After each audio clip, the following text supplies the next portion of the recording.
Hello everyone, नमस्कार। Welcome back to the channel once again. अभी मैं काफ़ी टाइम से 10-15 दिन हो गए मैं बिल्कुल भी वीडियो नहीं बना पाया। उसके लिए बहुत ज़्यादा रीज़न है। मेरे लाइफ में बहुत ज़्यादा डाउनफॉल चल रहा है माय डियर फ्रेंड्स, और उसी से मैं ही जूझ रहा हूँ, जो आज मैं इस वीडियो पे आपको शेयर करूँगा। सबसे पहला डाउनफॉल तो मेरा ये था कि आप सबको पता है मेरा इंस्टाग्राम सस्पेंड हो गया, और दूसरा जो मैंने बनाया था यूट्यूब पे भी मैंने आपको बोला था वो भी सस्पेंड हो गया। अब मुझे अगर बनाना है इंस्टाग्राम न्यू तो किसी और नंबर से बनाना पड़ेगा, उसका एक बहुत बड़ा टेंशन है। दूसरी चीज़ हो गई, मेरी मम्मी की रिसेंटली एक सर्जरी हुई है, ऑपरेशन हुई है, जो वीडियो के बारे में हम लोग आज इस वीडियो पे बात करेंगे, जिसके बारे में पूरा ब्लॉग मैं आपको दिखाऊंगा। क्या सर्जरी हुई है, कैसे हुई है, कहाँ पे कराई है, कितना टाइम लगा और उनकी हेल्थ कैसी है, ये एक ब्लॉग के माध्यम से मैं आपको इस वीडियो पे आज बताऊंगा। और तीसरी, फाइनेंशियल इशू। फाइनेंशियल में बहुत ज़्यादा क्राइसिस हो गई है। मम्मी का अचानक हॉस्पिटल एडमिट हो जाना, सर्जरी हो जाना, और उसके ऊपर में मेरे इंस्टाग्राम का टेंशन्स था। मैं इस बीच में बिल्कुल वीडियो बनाने के लिए मैं मेंटली बिल्कुल रेडी भी नहीं था, और फिज़िकली भी मेरे पास बिल्कुल भी टाइम नहीं था। इसकी वजह से मेरा काफ़ी ज़्यादा वक्त मैं मेडिकल के चीज़ों पे लगाया हूँ, आइदर वीडियो की चीज़ों में। और बहुत ज़्यादा स्ट्रेस भी है जब आप बहुत मेहनत करते हो सोशल मीडिया पे, बट आपका सोशल मीडिया एकदम से छिन जाता है, तो वो बहुत टेंशन वाली चीज़ है। एक और चीज़ मैं इस वीडियो को शुरू करने से पहले बोलना चाहूँगा, आसाम में अभी बहुत ज़्यादा बाढ़ आई है। शिवसागर जैसे इतने बड़े बड़े गांव जो है वो सारा डूब गया है, और उसके लिए लोग काफ़ी ज़्यादा फंडिंग कर रहे हैं एंड उनकी मदद कर रहे हैं। तो आप लोग भी अगर कोई 1 रुपये भी किसी को डोनेट कर सकता है तो ज़रूर करना। आप उन पे ज़रूर मदद करिएगा, क्योंकि उनका घर, उनकी सारी प्रॉपर्टी वगैरह सब कुछ तहस महस हो गया है पानी की वजह से। और हम लोग भगवान से यही दुआ करेंगे कि ये सब जल्द से जल्द ठीक हो जाए। तो चलिए आज हम लोग वीडियो पे बात करते हैं। आज मैं आपको ये व्लॉग दिखाता हूँ कि कैसे मेरे मम्मी को क्या हुआ एंड उनको एडमिट करना क्यों पड़ा, सर्जरी क्यों करनी पड़ी, किस चीज़ की सर्जरी की है और कितना टाइम लगा, अभी उसकी तबीयत कैसी है। इस वीडियो पे बने रहना, एंड तक दिखाएंगे। साथ ही में मैं बहुत चीज़ें कैप्चर नहीं भी कर पाया हूँ, क्योंकि मैं और मेरी मम्मी अकेले थे हम लोग जब फर्स्ट गए थे। उसके बाद मेरा फ्रेंड आया मम्मी का जिस दिन ऑपरेशन था हेल्प करने के लिए। तो ऐसे में दौड़ भाग बहुत हुआ वहाँ पे हॉस्पिटल पे, लेकिन को बिल्कुल टाइम नहीं मिला था जितना भी इंश्योरेंस के काम पे मैं छोटा सा भी वीडियो बनाऊँ। जितना मैंने बनाया है वो सब आपको मैं आज इस वीडियो पे शेयर करूँगा, तो वीडियो पे ज़रूर बने रहे एंड तक। तो इस प्रॉब्लम को कहते हैं वेरिकोज वेन। ये बहुत नॉर्मली छोटे से स्टार्ट होता है और फिर धीरे धीरे जाके वो बहुत ज़्यादा बढ़ जाता है। और डॉक्टर को हम लोग जब यहाँ पर आकर दिखाए नारायण हॉस्पिटल पे, तो डॉक्टर ने इसको डायग्नोज करके चेक करके बताया कि ये 3rd to 4th स्टेज हो सकता है। इसके बाद अगर इसको सर्जरी अभी नहीं किया जाए तो ये सीधा अंडर फट सकता है, और नर्व फटने की वजह से वहाँ पर ब्लीडिंग्स हो सकती है, और फिर दूसरा केस पे वहाँ पर अल्सर भी हो सकता है, और अल्सर से जाके वो कैंसर का रूप भी ले सकता है। उसके बाद मैं और मेरी मम्मी ने डिसाइड किया कि हम इसको सर्जरी कर ही लेंगे, क्योंकि मेरे मम्मी का कुछ एक इंश्योरेंस था उनके वर्किंग एरियाज़ के थ्रू से, जो कि क्लेम करने के लिए मुझे बहुत दिक्कतें आई। उसके लिए मुझे बहुत दौड़ भाग करना पड़ा। सुबह से लेके शाम के 6 बज गए थे अस्पताल पे, बट स्टिल एटलीस्ट हमने कर ही लिया वो सारी चीज़ें प्रोसेस। एंड देन हम लोग सीधा एडमिट हो गए। मम्मी को सीधा एडमिट करा दिया। एडमिट कराने के बाद में सबसे पहला मम्मी का स्टेप था कि उनके जितने भी टेस्ट वगैरह है वो सारी चीज़ें कराई जाए, क्योंकि नेक्स्ट डे ही तुरंत उनकी सर्जरी थी। सर्जरी में ज़्यादा गैप भी नहीं लिया गया, क्योंकि हम लोग यहाँ से बहुत दूर से गए थे और हम यहाँ से बार बार आना जाना भी नहीं कर सकते, वो बहुत लॉन्ग डिस्टेंस पड़ जाता है। हालांकि मैंने कई बार मेडिकल एक्सपीरियंसेस किए हैं, बट स्टिल जब अपने घर वालों के मेडिकल एक्सपीरियंस की बात आती है तो वो बहुत अलग होता है। फाइनेंशियली कब आप कोलैप्स हो जाओ आपको भी नहीं पता चलेगा, इसलिए हमेशा अपने माता पिता का एक इंश्योरेंस ज़रूर करवा कर रखना अपने साथ साथ, ताकि इन फ्यूचर कभी भी आप सेफ साइड पे रहो। और इस एक्सपीरियंस के बाद मुझे ऐसा फील हो रहा है कि पेशेंट से ज़्यादा पेशेंट के साथ जाने वाले को ज़्यादा परेशानी उठानी पड़ती है, क्योंकि सारा दौड़ भाग वही करता है। मेरे शक्ल में पूरा थका हारा हुआ एक स्ट्रेस दिखाई दे रहा होगा। अभी फाइनली बहुत तकलीफ़ के बाद में ये रूम जो है अलॉट हुआ है मम्मी के लिए, जनरल मतलब एग्जीक्यूटिव वार्ड से। और अभी रात के बज रहे हैं करीब 8:45, ठीक है। कल से एक तो इंश्योरेंस के चक्कर में मतलब इतना दौड़ भाग, इतना वेटिंग करते करते कल तक मेरे को बिल्कुल आइडिया नहीं था कि यहाँ पर करना है कि नहीं करना है। आज सुबह भी करीब 9:30-10 बजे से 3 बज गए मुझे पूरा प्रोसेस ख़त्म करते हुए, और फिर 3 से भी फिर 5 बज गए शाम का, रुकते एग्जीक्यूटिव वार्ड पे एडमिशन होने के लिए, ठीक है। फिर पता चलता है कि 5 बजे जब वहाँ पर एडमिट हुआ, एडमिट होने के बाद टेस्ट वगैरह कराया, टेस्ट कराने के बाद में फिर पता लगता है कि 6 बजे को अभी जो अटेंडर है उसको बाहर जाना पड़ेगा, नीचे जाना पड़ेगा, ऊपर भी नहीं रुक सकता। मतलब पर नाइट एग्जीक्यूटिव वार्ड पे आप 3000 रुपीज़ पे कर रहे हो और आपके साथ एक अटेंडर भी नहीं रुक सकता है। मैं सुन के भाई सोच रहा हूँ क्या हॉस्पिटल है यार भाई, क्या मतलब। अगर एक अटेंडर रुकना है तो आपको कैबिन लेना पड़ेगा। कैबिन का जो कॉस्ट आता है 5800, ऑलमोस्ट 6000, और वो कैबिन भी सारा फुल था। तो बहुत मुश्किल से बोल के कैबिन मुझे मिला है अभी रात के 8:45 में, और तब तक मैं बाहर ही बैठा हुआ था। और सच में भी मेरा बहुत एक्सपीरियंस पता नहीं क्यों बढ़िया नहीं लग रहा। एक्सपीरियंस मेरा बिल्कुल अच्छा नहीं है। बहुत ज़्यादा मतलब ऐसा फ़ील हो गया कि मैं प्राइवेट हॉस्पिटल पे नहीं हूँ, मैं गवर्नमेंट हॉस्पिटल पे हूँ। मुझे इतना वेट करना पड़ रहा है और इतना भीड़। चलो भीड़ को कोई बात नहीं, हॉस्पिटल अच्छा हो तो होता ही है, बट स्टिल काम लोग मतलब बहुत लेज़ी सा है। मुझे ऐसा फील लगा काम लोग बहुत लेज़ी सा है।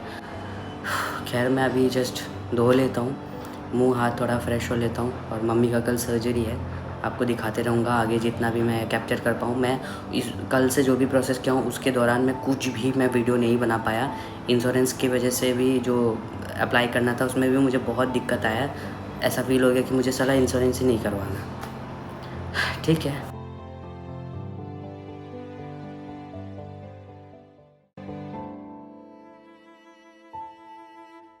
आज डे 2 है और सुबह से भूख में ही रखने के बाद, कल रात से 12 बजे से खाना पीना बंद करने के बाद में आज ओटी जाते जाते करीब 2:30 बज गए।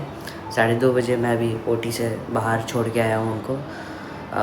गौतम को साथ में बिठा दिया, मैं वापस इधर आ गया क्योंकि मेरी तबीयत थोड़ी सी ठीक नहीं लग रही है, और साथ में देख के मैं थोड़ा इमोशनल भी हो रहा था।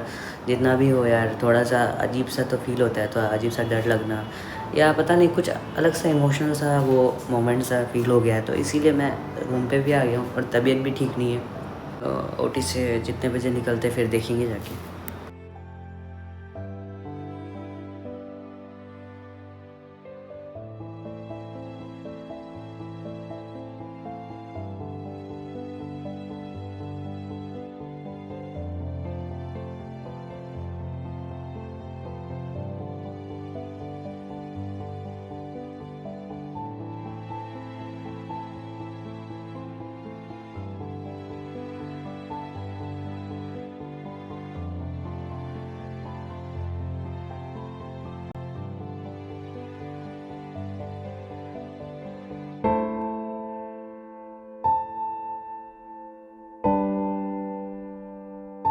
और ये सर्जरी के नेक्स्ट डे में उनका पहला मील खिचड़ी उन्होंने थोड़ा सा खाया, लेकिन असली मुसीबत तो अभी शुरू होने वाली थी। ये खाने के बाद कुछ टाइम के बाद ही जैसे ही वो खड़े होते हैं तो उनका इतना ज़्यादा उल्टी होता है। मैं वीडियो नहीं बना पाया हूँ उस चीज़ का उस टाइम पे, क्योंकि मैं खुद वो सब देख रहा था, कर रहा था काम, इसलिए मैं वीडियो बिल्कुल भी नहीं बना पाया। बट वो कुछ भी खा रहे थे उसके बाद सिर्फ उल्टी हो रही थी, पानी भी पिए तो सिर्फ उल्टी ही हो रही थी। वो कल सर्जरी हो गई तो कल से तो कुछ भी खाने नहीं दिया। कल ऑब्जर्वेशन पे रखने के बाद करीब 6 बजे को वापस लेकर आ गए थे, और कुछ भी खाने पीने भी नहीं दिया था। 11 बजे पीने दिया था और बहुत उल्टी किया। मैं वीडियो नहीं बनाया हूँ कि सिचुएशन ही ऐसा था। और अभी देखो टाइम कितना है, अभी बज रहे हैं करीब 1, और अभी थोड़ा सा खिचड़ी दिया बस। अभी सुबह सुबह सूजी दिया गया था, सूजी तो कुछ भी खाया नहीं क्योंकि वो टेस्ट लग रहा था। खिचड़ी अच्छे से खाया। कहने का फील कोई सा बेटर। और सर्जरी वाला जो जगह था वो इधर है, यहाँ पर हुई है सर्जरी, और अभी स्टॉकिंग्स पहनना पड़ेगा। और डॉक्टर सुबह सुबह आए थे तो उन्होंने बोला कि आज हम लोग डिस्चार्ज ले सकते हैं, बट मम्मी का हेल्थ इतना ठीक नहीं है। बट डिस्चार्ज लेके हम लोग कोशिश करेंगे जितना सेफ से उनको रख सके और जितना सेफ से उनको लेके जा सके, क्योंकि घर का जो एक मिलता है ना सेफ सिक्योर जगह, हेल्दी हाइजीन जगह, वो जितना भी कर लो हर बाहर नहीं होता। तो इसलिए मैं कोशिश कर रहा हूँ कि जल्दी से जल्दी घर पहुँचाओ। अभी इंश्योरेंस का काम बचा हुआ है, वो ख़त्म करना है। अब देखते हैं भाई उसका कितना टाइम लगता है। हमें ट्रेन भी नहीं मिली अभी तक। एक और मेजर कंप्लेन था जो सर्जरी के बाद से वो बार बार कह रहे थे कि उनके सर में बहुत ज़्यादा पेन है और पूरा जो लेफ़्ट साइड हाथों के कंधों के ऊपर से लेके सर एक साइड बहुत भारी है। बार बार उनका ये कंप्लेन था। तो हमने डॉक्टर को बोला तो डॉक्टर ने बोला कि एनेस्थीसिया का साइड इफ़ेक्ट हो सकता है। मम्मी को वैसे शुगर का भी डायबिटीज़ का भी प्रॉब्लम है, तो इन चीज़ों की वजह से साइड इफ़ेक्ट हो सकता है। तो ये प्रॉब्लम मतलब बहुत ज़्यादा था और आगे वीडियो पे भी आपको पता लगेगा कि इसी प्रॉब्लम की वजह से हम लोगों को बहुत तकलीफ़ हुई, मम्मी को भी बहुत प्रॉब्लम हुई डिस्चार्ज लेके जाने के बाद में। और इसी के चलते गौतम यहाँ पर अच्छे से मालिश वगैरह कर रहा है तेल लगा के, कि ताकि थोड़ा सा होने से भी उनको रिलीफ फील हो एक टाइम के लिए। बट जब जब वो लेटते हैं सब ठीक रहता, जैसे ही उनका बैठना होता या खड़ा होना होता तो ये प्रॉब्लम बहुत ज़ोर का आता है। पूरे 2 बजने वाले थे और अभी खाना आया है। तो मम्मी का डायबिटिक खाना है, देखो पेशेंट का खाना क्या है। यहाँ पर मछली था जो हम लोग ने खा लिया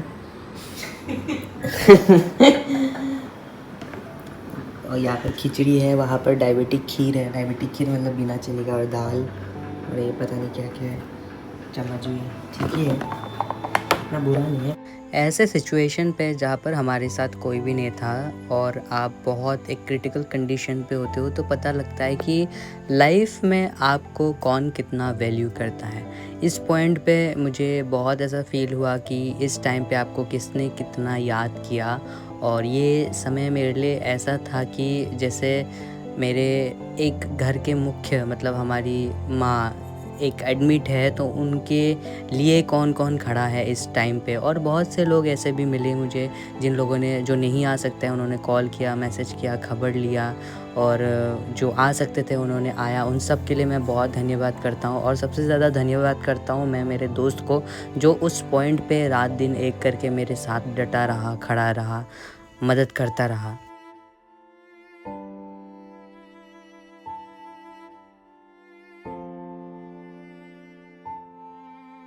तो इंश्योरेंस वालों ने भाई इतना दौड़ाया, इतना दौड़ाया, इतना भगवाया, मैं क्या बताऊँ। अभी रात के 8 बजे इंश्योरेंस का पेपर, डिस्चार्ज पेपर का काम करते करते बोले थे 2 घंटे, 1 से 2 घंटे में आ जाएगा। अब 1 से 2 घंटे का 3 घंटे होने वाले हैं। अब बोल रहे कि टेक्निकल इशू है। एडमिट होने के लिए भी बहुत दौड़ा भगा किया है, बहुत दौड़ाया।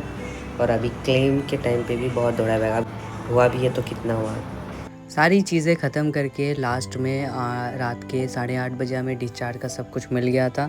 एंड हम लोग इस कमरे को छोड़ के जा रहे थे और उसके बाद ही असली प्रॉब्लम शुरू होने वाली थी। ये मुझे बिल्कुल भी नहीं पता था, जो आपको वीडियो पे आगे पता लगेगी। मम्मी ठीक से चल नहीं पा रही थी, उनको हम लोग धीरे धीरे करके लेके जा रहे थे और ऊपर से व्हील चेयर पर लेके आ गए नीचे, क्योंकि ऊपर वाला जो 4th फ्लोर था, नीचे ग्राउंड फ्लोर तक लिफ्ट से लेके आ गए। मैं कैब कर दिया था ऑलरेडी, बट मुझे पता नहीं था कि मम्मी को कैब के बाद से ही इतना ज़्यादा प्रॉब्लम होगा। जैसे कि आप वीडियो पे देख सकते हो, रास्ते भर में हम लोग 7 से 8 बार रास्ते पे रुके, 7 से 8 बार, क्योंकि उनको बार बार सर दर्द और बहुत भयंकर उल्टी। जितना भी उन्होंने थोड़ा भी खिचड़ी वगैरह खाया था, सब उल्टी करते जा रहे। उनके मुंह पे इतना पसीना, इतना थकान, और वो बिल्कुल थक चुकी थी कि इतना उल्टी हो रहा है जितना उन्होंने शायद खाया भी नहीं था। और पानी भी पी रहे तो सिर्फ उल्टी ही हो रही है। हाथ में स्वेलिंग थी, हाथ में जो कैनुला लगाया हुआ था वहाँ पर स्वेल था। उनको तो उस समय ये भी समझ में नहीं आ रहा था कि मेरे पैर में ऑलरेडी ऑपरेशन किया हुआ है, मेरे पैर को अच्छे से ज़्यादा हिलाना नहीं है। उनका उल्टी इतना ही ज़्यादा और था। और सच बताऊँ तो मैं उल्टी बर्दाश्त नहीं कर सकता। मैं उनको देखते देखते मुझे आँख से आंसू आ गए और मुझे उल्टी आने लग गई। और इस पॉइंट पे ना गौतम ने, मेरे दोस्त ने, उसने बिल्कुल डट के बहुत सामना किया और वो उल्टी कोई भी केयर नहीं किया। मम्मी को बहुत अच्छा से केयर किया। और मैं क्या बताऊँ, मैं बहुत ज़्यादा परेशान था। सीधे मम्मी को लेकर आ गया मैं रूम, और एक होटल ले लिया। हम लोग का जाने का प्लान था आज रेलवे स्टेशन से, बट हम लोग ने कैंसिल कर दिया और मम्मी को सीधा इस हालत में देख नहीं पाया, सीधा होटल लेके आ गया। होटल में एसी वगैरह था तो उनको काफ़ी शांति मिला, और इसकी वजह से मैंने पट्टी वगैरह भी उनको खोल दिया था ताकि वो थोड़ा सा रिलैक्स कर पाए, उन पर हवा जा पाए। जैसे कि आप यहाँ पर देख रहे हो, उनके 3 जगह पे कॉटन लगे हुए हैं, वहाँ पे पैचेस लगे हुए हैं 3 जगह पे। वहाँ पे जहाँ पे नर्व पे ब्लड ब्लॉकेज था, डॉक्टर ने वहाँ पर उनका फाइबर जो होता है अंदर फाइबर घुसाकर उनका जो नर्व्स है उसको जला दिया है बिल्कुल, ताकि वो नर्व्स बिल्कुल काम ना करे, वो वेन काम ना करे और दूसरे वेन के थ्रू से जो ब्लड सर्कुलेशन वो हो जाए। अभी तो ये ऐसे दिख रहा है, अब डॉक्टर ने तो हमें बताया है कि फिर 7 से 8 दिनों में हमें रिटर्न चेकअप के लिए जाना है, जिसमें मैं ऑफ कोर्स वीडियो बनाऊँगा। फ़िलहाल तो इस हालत में हम लोग पहले घर पहुँच जाए, वो हमारे लिए बहुत ही बड़ा चैलेंज था। और ये जो आप हालत देख रहे हो ना, ये रेलवे स्टेशन का है। हम लोग नेक्स्ट दिन घर जाने के लिए जैसे ही रेलवे स्टेशन के लिए निकले, मम्मी का हालत ख़राब होना बिल्कुल शुरू हो गया। उनका मतलब उल्टी कर कर के मम्मी उधर ही बेंच पे बिल्कुल जैसे बेहोशी हो गई है, वो उसको हवा चाहिए था। हम पंखा मार रहे हैं, 2-4 लोग पकड़ रहे हैं, उधर से भैया भी आ गए थे। हम लोग ने उनको जैसे तैसे करके पकड़ पकड़ के बहुत तकलीफ़ करके, एक जन बैग बुक रहा है, एक उनका मेडिसिन दवाइयाँ बुक रहा है, हम 2 जन उनको पकड़ रहे हैं, बिल्कुल दोनों हाथों से उनको बिल्कुल सपोर्ट देकर रेलवे स्टेशन 4 नंबर प्लेटफॉर्म में था, वहाँ पे उठाकर लेकर जा रहे हैं। मतलब बहुत ज़्यादा स्ट्रगल किया उनको रेलवे स्टेशन तक लेके जाने का। रूम पे जैसे ही रहते थे वो बिल्कुल ठीक रहते, जैसे ही रूम से बाहर निकल जाए उनका ये सिचुएशन, ये हालत हो जाता था। मैं बस भगवान से यही दुआ कर रहा था उस पॉइंट पे कि मैं जल्दी से जल्दी घर पहुंच जाऊं और उनको एक अच्छा कुछ खाना हो गया, क्योंकि उन्होंने ना पानी पिया था ना कुछ खाना खाया था, बस इसकी ही वजह से। जैसे तैसे बिठा दिया, लिटा दिया यहाँ पे रेलवे स्टेशन में। तो घर जाने के लिए हालत ख़राब हो गया था लेके आने के लिए, बहुत मुश्किल से ही लेके आए हैं हम। पूरा उनका तबीयत बहुत ज़्यादा ख़राब हो गया था। बस मैं दुआ कर रहा था कि जल्द से जल्द घर पहुँच जाऊँ। को हम घर लेकर आ गए हैं बहुत सेफली और रेस्ट वगैरह करने के लिए दिया है। अभी भी उनका इतना तबीयत ठीक नहीं है, लोग पंखा मार रहे हैं, बहन लोग मासी लोग हैं, हवा वगैरह दे रहे हैं अच्छे से और थोड़ा ORS वगैरह पानी पिला रहे हैं। तो आई होप बहुत जल्दी से ठीक हो जाए और फिर रीचेकअप के लिए भी डॉक्टर ने बुलाया है, उसका नेक्स्ट ब्लॉग ज़रूर बनाएंगे। और मैं आशा करता हूँ कि आप सब दिल से दुआ करना कि वो जल्दी से जल्दी पहले की तरह बिल्कुल ठीक हो जाए, बिल्कुल नॉर्मल, और जल्दी से जल्दी इस दर्द से, इस सिचुएशन से बाहर निकले और बहुत जल्दी ठीक हो जाए। क्योंकि मैंने सुना है कि लोगों को कभी कभार दवाइयों से ज़्यादा दुआओं में ज़्यादा असर करता है। तो आई होप आप सब बहुत सारा ब्लेसिंग्स और दुआ देंगे। बाय।